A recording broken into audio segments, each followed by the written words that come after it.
towards the cloud. So is Yeah, this pretty good, Sherry? yeah, this is good. Okay, cool. All right. Okay.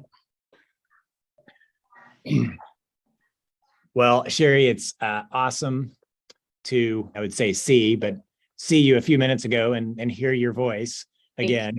Likewise, Russell.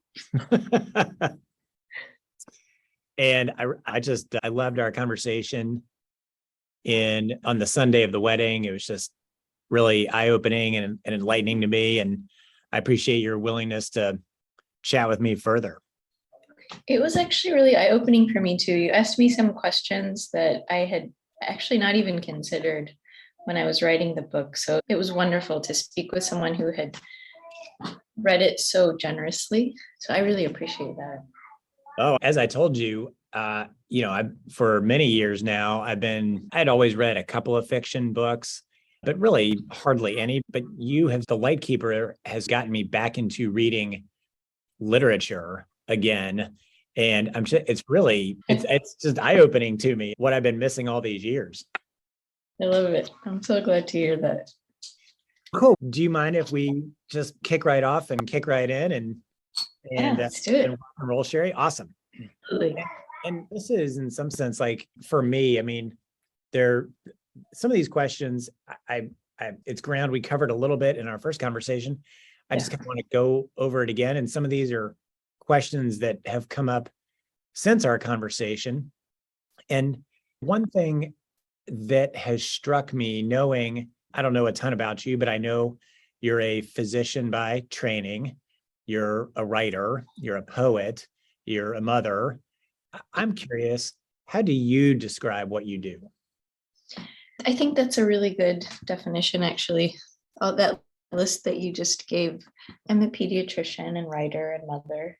I don't know which one I would put first. Maybe mother, and then writer, and then pediatrician. I would put them in that order as far as my identities. But yeah, I think I was a writer before I was a doctor. I've been writing and telling stories since I was really little. Oh, so good. Interesting. So you mentioned mother, writer, then physician. I'm curious, and I got asked this question myself yesterday by somebody I was speaking with about my own writing. Yeah. But I'm just curious, as readers read your writing, what's your hope for them? What do you want for them in that act? Yeah, so I was a shy, introverted kid and maybe a shy, introverted adult now, and books have been some of my best companions. So I hope that when people read my writing, that they find a good companion in my stories for at least a time on their journey. So I think that books they can keep us company, and I think they can get us through hard times. So if my writing can do that for someone, I'll be really pleased. Companionship. I love that word. It's such a beautiful concept. And that brings to mind, Sherry, something you mentioned in a podcast you did last year. And I'll link to that podcast when I type this up. But you mentioned a special birthday tradition you have with your friend Veronica, who is one of the people that you dedicate the Lightkeeper to. Yeah. And I'd love to just hear more about that tradition with Veronica. Can you tell us about it and how it came about and what you all do? Yes, absolutely.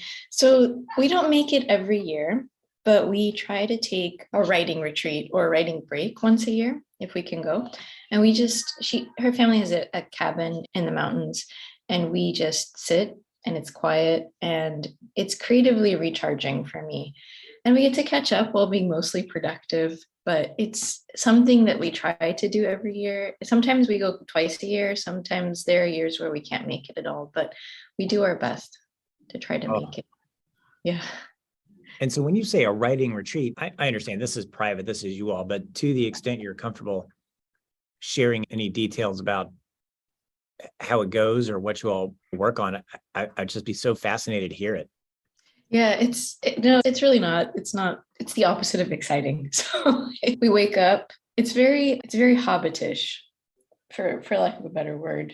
It's very Hobbit aesthetic. So we have all our cozy sweaters and cozy socks. There's a fire, and we get the fire going, we have candles, and we make cozy breakfasts and put pots of soup on the stove while we're writing. And we stay up at night with a glass of wine. It's just very cozy, quiet. And then we chat. Whenever one of us gets stuck in a plot tangle, we sometimes talk it out. And then sometimes I try to get up in the mornings and go for walks too. It's a beautiful area. So a little bit of walking with writing, and a lot of kind of sitting and being just quiet and cozy and chatting. It's very low key and just, it's companionable. It's peaceful. Oh, that peace and the stillness, just what a great gift to each other to do that. Yeah.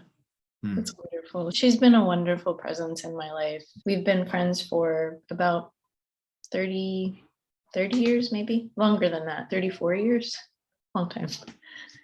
So can you tell me some more about your friendship with Veronica? Again, at the same podcast that you did last year, I think the host mentioned you had forged a friendship without language. Tell us about that. Mm-hmm. Yeah, so we met before either of us could speak English. She's Cuban and she only spoke Spanish and I only spoke Arabic. So we met in the sandbox, and it didn't really matter that we couldn't speak. It was in that sort of generous magic that kids are able to create. We made a friendship without words initially, and then words became a large part of our friendship later on, but not initially. And we've spent countless hours talking about good stories since then, about kindergarten. But initially it was just play. And I read, actually a friend told me recently that in one of the Waldorf kind of traditions for really young kids, the thought is that they're dreaming, they're in a dream state until they're about 7. And the job of the parent is not to wake them. And I feel like that just really struck a chord with me, but I feel like we were in that kind of dream childhood state, and we didn't really need words. We communicated in the way that kids do. I love that. And I love that idea of there is a particular job for parents when children are very young. And in some sense, it's a negative job. It's don't X. Our modern world is, oh, we have to do X, Y, and Z as parents. We have to go here, go there, do this. And I love that. I love the simplicity and the don't-ness of that. So how has your work with children as a pediatrician, how does that impact your fiction? This is a tough question for me to answer, but I would say that I've worked with a lot of children who have or are experiencing trauma. And my fiction, at least, is a way to deal with some of what I've experienced secondhand through patients. I don't write at all about medicine. It's not something that I'm interested in doing, but I find that fantasy in particular is a really powerful way to talk about truth. So if you look at Tolkien, for example, I'm not an expert on Tolkien, but I think of The Lord of the Rings in many ways as his way of expelling what he had seen during the war. And I deal with my own fiction in the same way. It's not intentional necessarily. It's not, I saw this trauma and I need to write in a way to get it out of my system. That's not really what I'm trying to say. It's more of a way of dealing with the trauma by telling truth in a way that's really universal. I think fantasy in particular is universal in the way that music is universal or mythology is universal. It transcends language, it transcends culture in many ways. But I think you can use fiction and fantasy in particular as a way to carry really heavy truth without writing a sermon or a lecture or an essay. Those are other ways to do it. But for me, I've found that fiction and fantasy in particular are the way that it just comes out the most naturally. On your website, so let me address the same topic, but in a different way, I think. On your website, you say you want to help create a kinder, simpler sandbox. Why do you use those adjectives? What is that message you're conveying? Yeah, I think it's speaking to that kind of magic And not to romanticize childhood, there are a lot of things that are really difficult about being a kid, especially when you're pre-verbal. It can be frustrating to express yourself, but I think there is a magic quality in childhood where children maybe don't see the same complications that adults do. So my son, for instance, is at the age, he's almost 3, where he will walk up to strangers. We're with him in the store and just say, "Hi, what's your name? How's your day?" And it's regardless of the way that person looks. He approaches people regardless of age or gender or race. And it's really beautiful. But I think that sort of conscious approach that you can have in a sandbox where you just sit beside someone and just play together, Hmm. uh, that's the image I get. That's the image of the sandbox that's in my mind. I love that. I love that. I'll have to, not for this, Sherry, but I'll have to tell you a story about little kids going up to strangers sometime. Yeah, I'd Pretty, love to hear it. pretty funny. Okay. I'm curious. I don't think I sent you this question. It came to mind later. I'm just curious. Do you read professional books like how to become a better doctor or a better writer or a better poet, or books on productivity, things like that? Mhm. I do actually. I try to be selective about them, but I do love to, I think it sharpens our skill set, but not so much about medicine. I read to keep up to date on medical topics that are relevant to my practice, but I do read productivity books. Like I really thought Atomic Habits was good. There was Mhm. another one that I read. There's one called Deep Work Yeah, that Calvin Cook's amazing. Yeah. that I think is really, because I think attention is the currency of our current economy. And in particular, it's a deadly thing for creative work if you're not able to go deep. And so I feel because our attention is so commoditized, if we're not commodified, rather, if we're not able to regain our attention, it's hard to do really good creative work. And so that book really helped reframe. And then I do read books on craft. So there are a couple of really good writing books that have been really helpful for me. One is Stephen King's book on writing. There's another one called Big Magic by, I think, Elizabeth Gilbert. And then there are a couple by Ursula K. Le Guin and Madeline L'Engle that have been really helpful. And then there's a poetry kind of manual by Mary Oliver. It's a technical book, but Hmm. it's done in a very Mary Oliver poetic way. And that's been helpful because I think when people ask what is poetry, a lot of things can pass for poetry, but form is still, I think, important. I think the limitation of form is still helpful. Mhm. We can talk about limitations later, but I think that limitations are still really useful, even in free verse. And so I like to keep up with writing on craft, but I feel like once you know the rules, you can either break them deliberately or work within their confines. And that can be really creatively freeing, actually, to have limitations, to say to yourself, I am going to write a sonnet, and then force yourself into the limitation of a form. I don't know if that directly answers your question, but thinking aloud. No, that's great. Yeah, Uh, so I yeah, do read on tech, like more technical books. I think they're helpful. yeah. Okay. All right. Sherry, let's get into your novel, The Lightkeeper. And as I've already mentioned, your novel has sparked a return to reading fiction, literature, like good fiction. And I've found the book so compelling for so many reasons. I think since I read it back in August, there hasn't been a day where I haven't reflected on something about it. And that's brought some lesson to the fore. And maybe we could just start with, you hinted a little bit at this earlier, but why did you write this book? Thank you so much, Russell, for those kind words. I really appreciate it. And I'm so glad. I wrote it mostly to deal with the secondary trauma of my medical training. And it's the beginning of my conversation with God about why there's suffering in the world, in particular, why there's suffering directed at children. there is no trauma directed at children in the book. It's a time travel story about a lightkeeper who's pulled through time against her will. She doesn't have free will. She's this ageless, nameless entity. And her work is to keep lighthouses lit. And she travels through time to do it.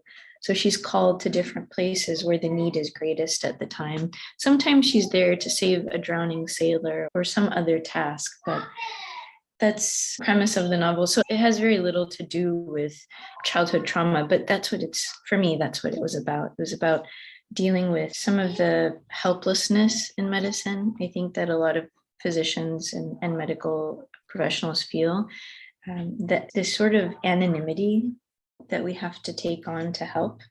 And then we don't often know what the outcome is after we've helped. So sometimes you see a patient, you try to be there for them in their time of need, and then their life is no longer intersecting with yours, and their life moves on and your life moves on, and you have no idea whether you helped or not. So I was trying to work out a lot of that, but really it's a story about this lightkeeper and her time travels, and then how she ultimately finds a home and finds love, and then what happens then. So that's how it started. Interesting. Can you tell us about the process of writing it? What was that process? How long did it take? And maybe even just what was the process? Sure. How long did it take? What were the steps? And how did you know you had something really cool on your hands? So in the beginning, it was actually a dream. I had a dream about a woman who was burying a man who had just died. And it was this kind of really awful, tense scene where it was difficult to bury him, and she doesn't know why. And I had no idea about the characters. I didn't know who they were or their names or even their relationship to each other, but the characters revealed themselves over time. And the story is really character driven. And so once the characters told me who they were, a lot of it was written in these scenes, and then came a slog of turning it into a coherent novel, moving portions around so that it made sense. And then some of those scenes eventually came out. It's almost, I imagine, I haven't ever built a house, but I imagine sometimes you build a supporting wall, and then as the rest of the house comes up, that wall has to come down. But it's a little bit like that. And then there were a couple of years to publication. So it takes a bit of time, I think, once you submit the novel for publication, they decide if that's what they want, and then a bit more time. It's a lot of waiting. It's a lot of hurrying up and waiting, and then a lot of editing. But in the very beginning, it started as a dream.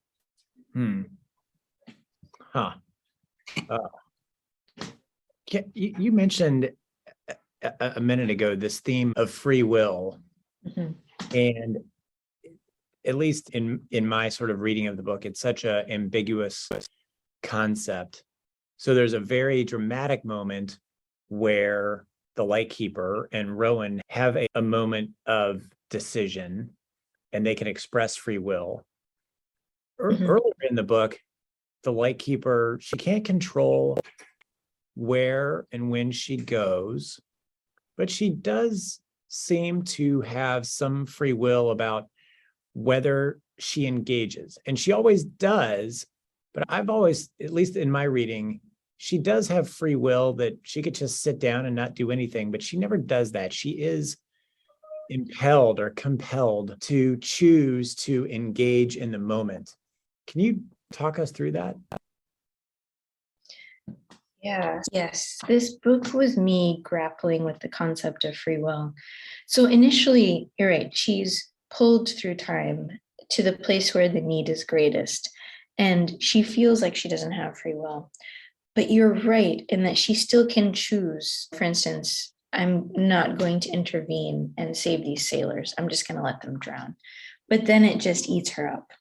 So she has, for instance, one flashback that just keeps replaying where she didn't intervene, and the guilt of it just gnaws at her for a really long time because she's been around for a long time. So in a sense, yeah, she doesn't have free will, but she also can choose whether she wants to engage or not in the beginning. And then, like you said, there's a very specific scene where she clearly takes on the burden of free will. Yeah. Because I think sometimes we think choice is great. Having more options is easier and better, and it can sometimes be a burden. It's not always, but, or we can think the opposite. We can think, I wish I had never been born, or I wish I'd never had to make all of these decisions, but that's a burden too. So I was trying to illustrate both sides of that question best I could, but that both sides are difficult and that both options are hard. Well, I think it's so beautifully done because it just revealed the power of free will, but as you just said, the burden of free will and the emotional toll we take when we have free will and we don't choose what we really think we should choose. Mm. Yeah. There's another concept in another theme in the book, Sherry, that as we're talking, I found it prominent when we first talked, and it's just coming back to me now. It's this theme of home. And in some sense, your take on it is a very modern take. The Lightkeeper doesn't have a home, either in place or time initially, but she does find a home. And in some sense, as you said, she felt strangely when she got there. She had this sense that it was different than the places she had been before. And it's such a modern idea now with COVID and people moving and working in different places than their companies are located. How do we know we have come home when we've never been there before? Can you tell us more about this theme of home and place?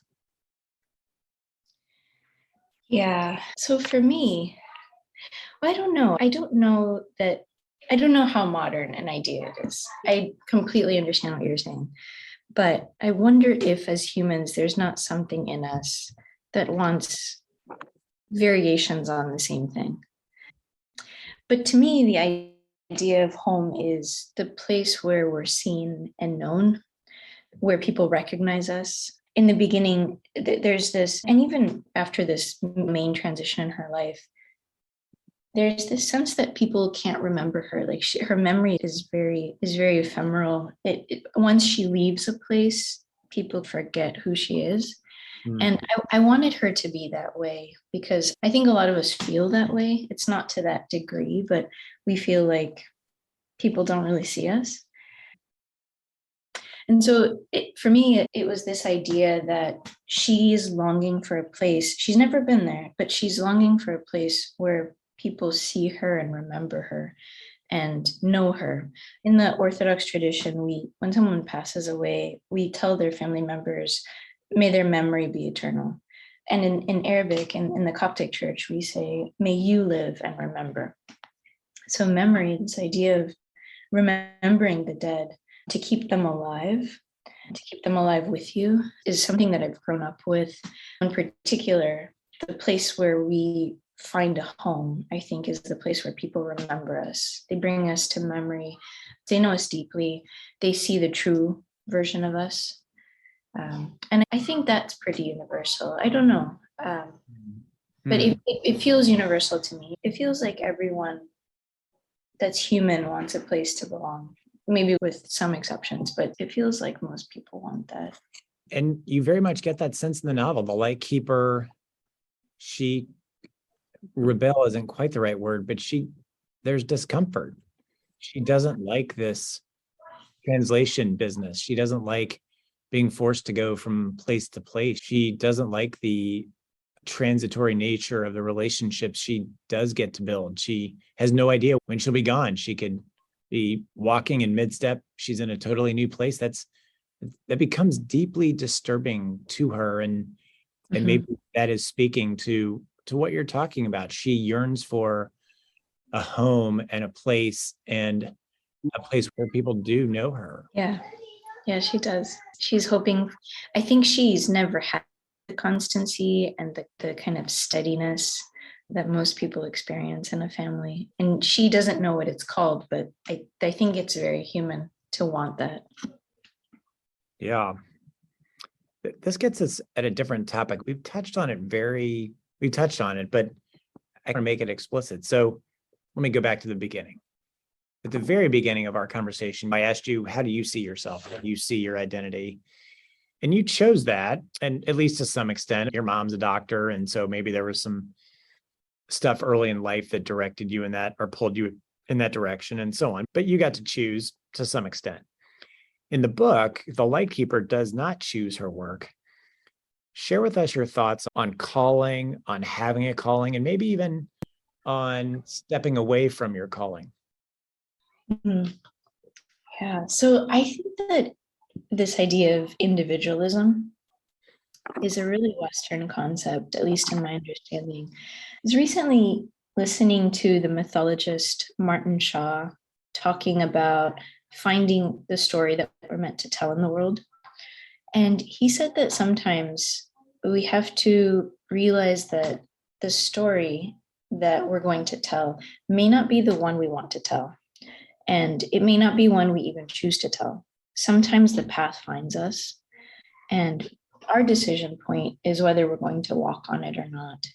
And so that struck a chord with me because I think that the idea of boundlessness and lack of any sort of limitation is very Western.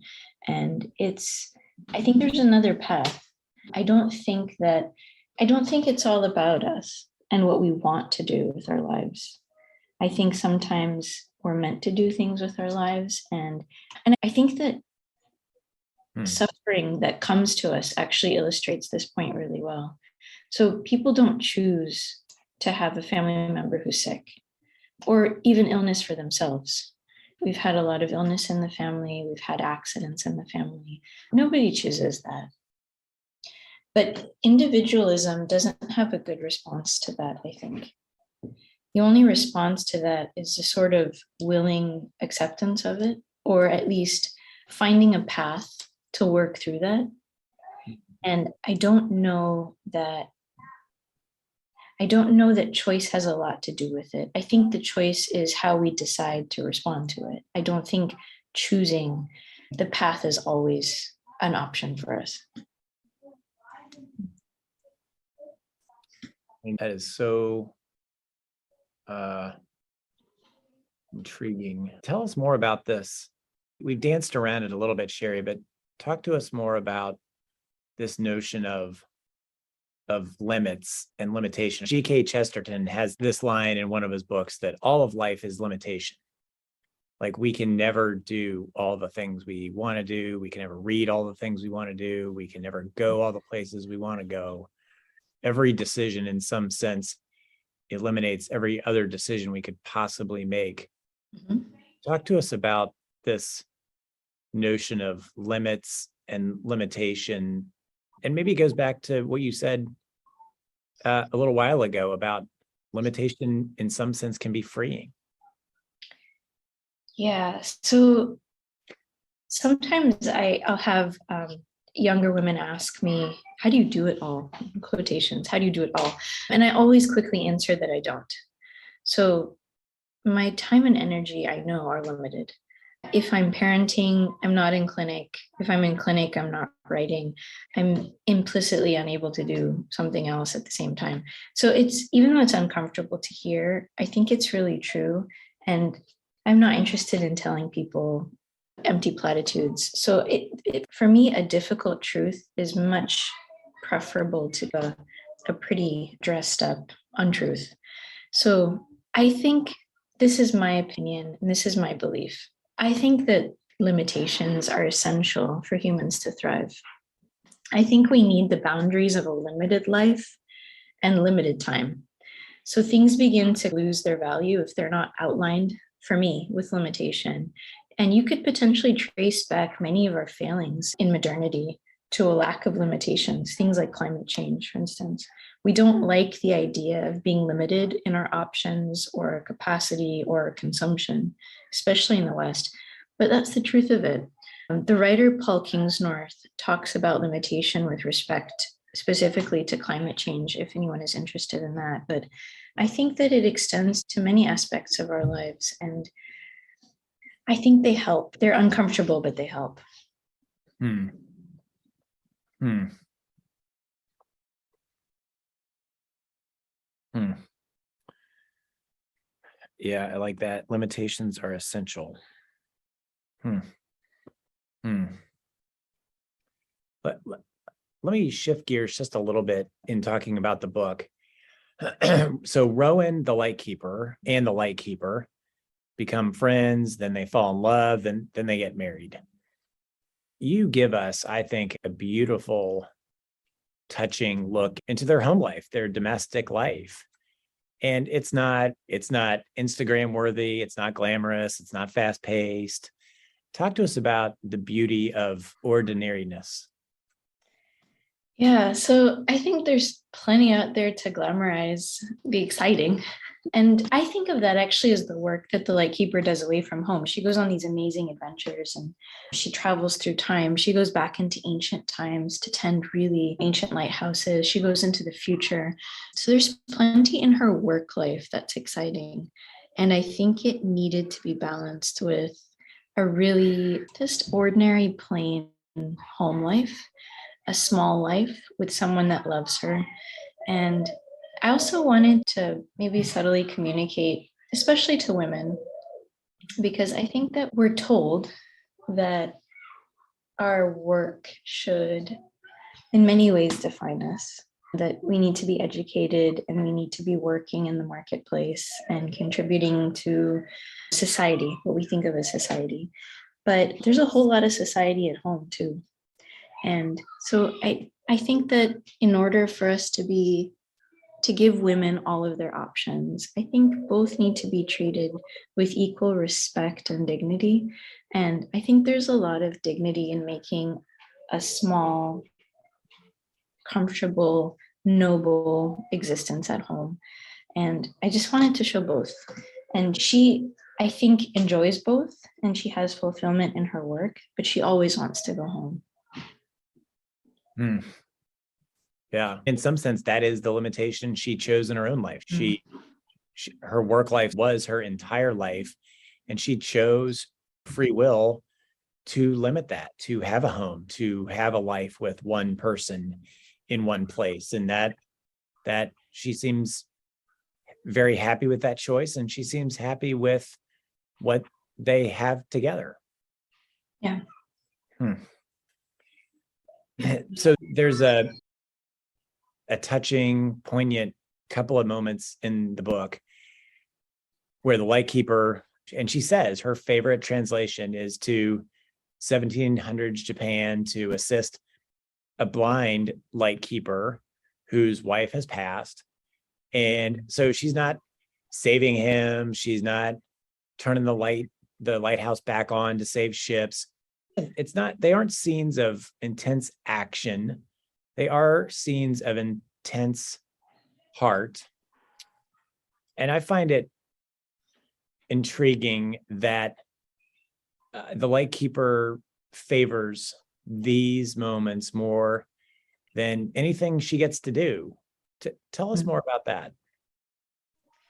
Yeah, so in that particular scene that you're talking about, Russell, she doesn't tend an actual light, like you said, that's her usual task, but she's there to be present for this lonely Lightkeeper on the most difficult night of the year. So it's an anniversary for him, like you said. And I think sometimes the sacrament is in our presence with someone, just being there when someone needs compassionate presence and support. There's not much that really can be said, but we can show up for each other. So it doesn't look like she's doing much, but I think sometimes the best we can do is just show up and sit with someone. There's this beautiful scene in one of my favorite movies. It's called Lars and the Real Girl. And there's a tragedy in the family. And the women of the town come and they bring their knitting, I think. And I think they're just sitting around. And at one point, one of them says, "That's what you do when something happens. You come and sit." And I think it's just an indescribable gift when someone is in the thick of it, just to show up and be there for them. Talk to us a little. let's pull on this theme a little bit and expand it a little bit. So what you're getting at is this idea of community, or I think of community, and they are clearly themes in the Lightkeeper too. You come from an immigrant community, and so I'm curious to know your thoughts about community, especially today, where it seems like there seem to be indications that community is weakening, where online communities seem to be trying to take the place or a partial place of or take roles on that have traditionally been taken on by the community. Talk to us a little bit about the theme of community in the book, Sherry. Yeah, sometimes the Lightkeeper is transplanted to a place and it becomes home for her, even briefly, because she hasn't had it. So I think that anyone who hasn't had a home, sometimes when you get a little bit of it, you latch onto it. So she eventually just becomes nostalgic for this place that she's never been, or she's been once. And I really do think that we want similar things. So even for people who've been transplanted, as my family has been, from one place to another, a lot of things are the same. So being around people that love you, eating good food, having a place to go where you can let your guard down, a common language is helpful. But one of my favorite writers, Wendell Berry, talks about arriving to America.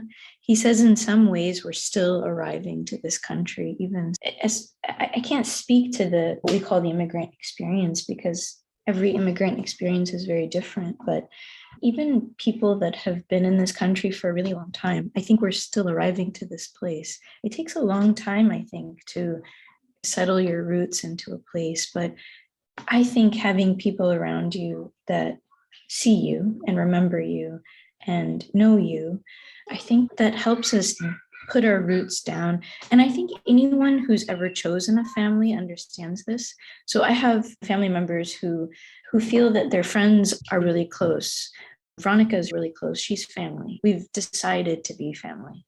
And so I think this idea of creating community, even as immigrants coming to a new place, I think often it has a lot to do with choosing the people that make you feel seen and at home, and then just creating a loving space between yourselves. So I think people can create community almost anywhere. You can see it in small neighborhoods. You can see it in religious communities. You can see it. I don't know how much it exists online, but I have found and made really good friends online. I think online friendships are helpful when they lead to in-person friendships. Yeah. And I think that's where the main utility for online forums like social media, I think that's where the greatest utility is. But yeah, I think it's a place where we can find each other and be seen. I don't know if that answers your question, Russell. And you also made my heart sing, Sherry. You mentioned my fellow Kentuckian, Wendell Berry, and you mentioned him in the book. It brings a little glow to my heart. You're a Wendell Berry fan. I'm a Wendell Berry fan. Much in some sense, we've been talking about Wendell Berry themes this whole conversation. The notion of limitation.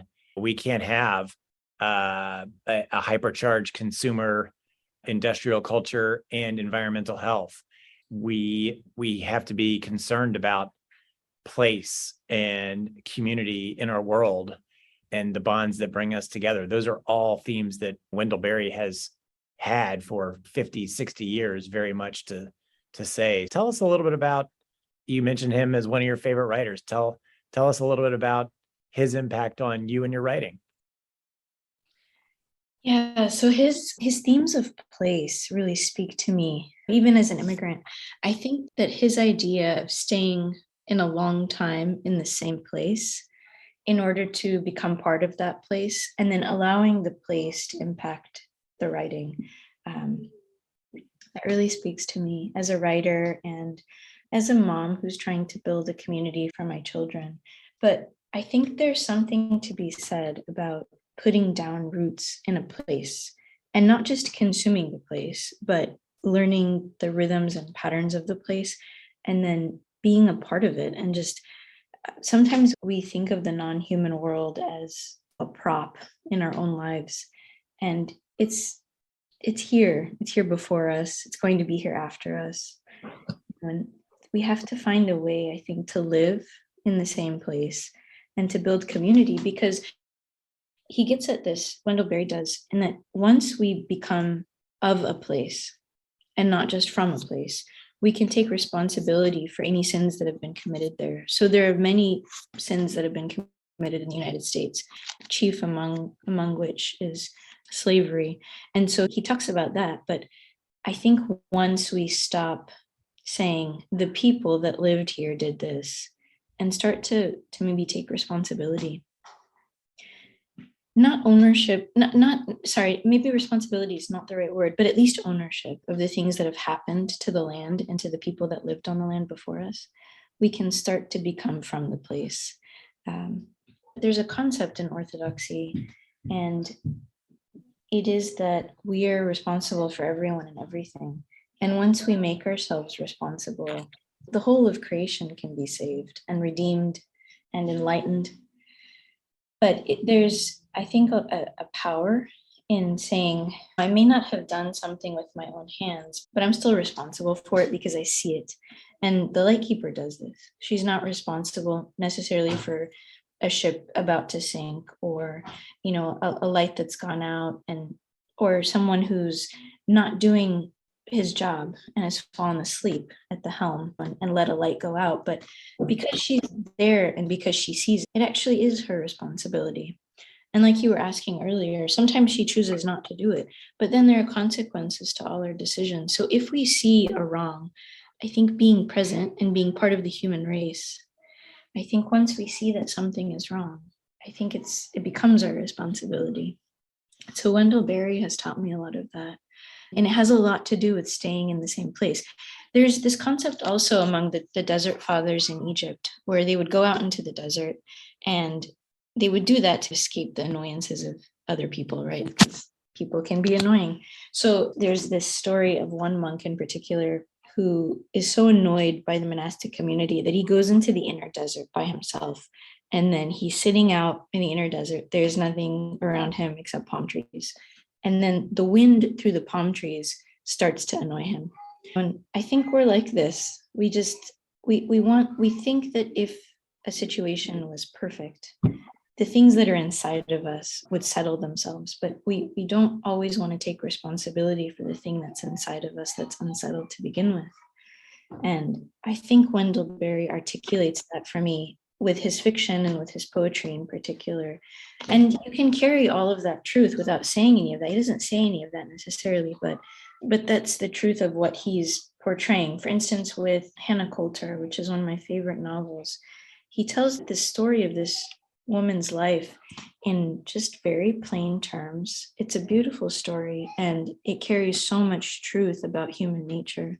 He doesn't have to say it. He just kind of shows it to you. Sherry, you've given me like another 20 questions to think about. That was amazing. Sherry, all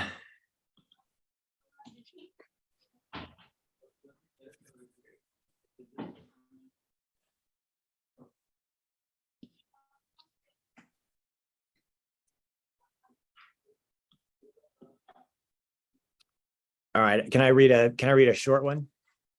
Yeah, absolutely. All right. So this is later in the book. This is in Ogaki, Japan, 1743. He took a long, trembling breath and drew back from her so that she could see his strong, smoothly shaven jaw, his dark, straight hair combed back neatly from his pale skin, and his lips curved into a slight smile.